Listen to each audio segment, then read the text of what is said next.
All right, so what is a good cap rate for a multifamily property? Glad you asked. That's a loaded question. Let's go ahead and talk about it for a little bit. So tap in. When we talk about cap rates, let's do just a quick refresher on what cap rates are. They help us determine the evaluation of properties. We have a very simple equation, which is the net operating income divided by the cap rate equals how much money your property is worth. When we're talking about that cap rate, like what's a good one? What's a bad one? When should you buy one? What number should you buy one at? What number should you sell one at? It's a loaded question. So first, we'll address the buy side. And really for you as the buyer, a good cap rate is really the highest cap rate that you could buy a property at. And the worst cap rate is going to be the lowest cap rate. Now, when you're selling, those are going to reverse.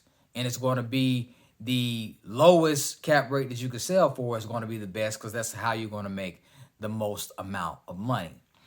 But cap rates get used differently on the buy and the sell side.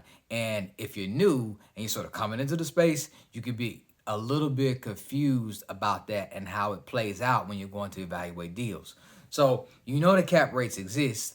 You know that they help determine evaluations, but as a buyer, like what should it be for you when you're talking to a broker saying, I'm looking for this type of cap rate in this market? And here's a very important little secret tip.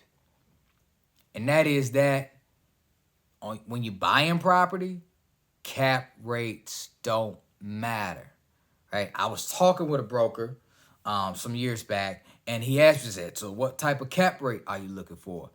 And I said, well, I'm not looking for any type of cap rate. I want to see the sort of deal and if it makes sense for me.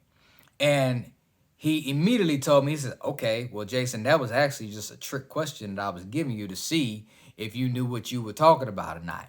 And because you listen to this video, you're not going to get caught up with that because there are some brokers out there who judge your ability to be a savvy investor based off your opinion on cap rates. So noted in the beginning, cap rates don't really matter.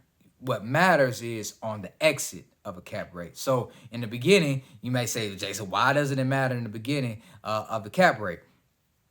And that is because you're not buying a property based off where it's at day one. You're buying it off its future projections.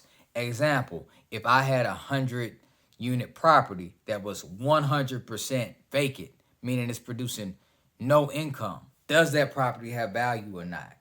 Obviously it does. It's got some value. And how much that value is going to be determined by you, the buyer, to say, well, here's what it's going to look like 18 months from now after I finish implementing some business plan. And because you know that, now you're willing to go pay whatever you're willing to pay for it. But it does have some value. But if you just come in blind and look like a rookie and say, hey, I'm only buying 8 caps right now, then a broker will say, well, you're not really savvy because in the market right now, cap rates keep going down. And so you need to understand that you're just going to look into the future and project the cap rate based off where you think the market is right now or where you think the market will be in the future. So knowing that, that's what's going to allow you to buy it right now, because you may buy it at, say you bought a property at $1 million. You would put in a cap rate in your underwriting to say, okay, 3 years from now, after I get the income up to this property is going to be worth $3 million.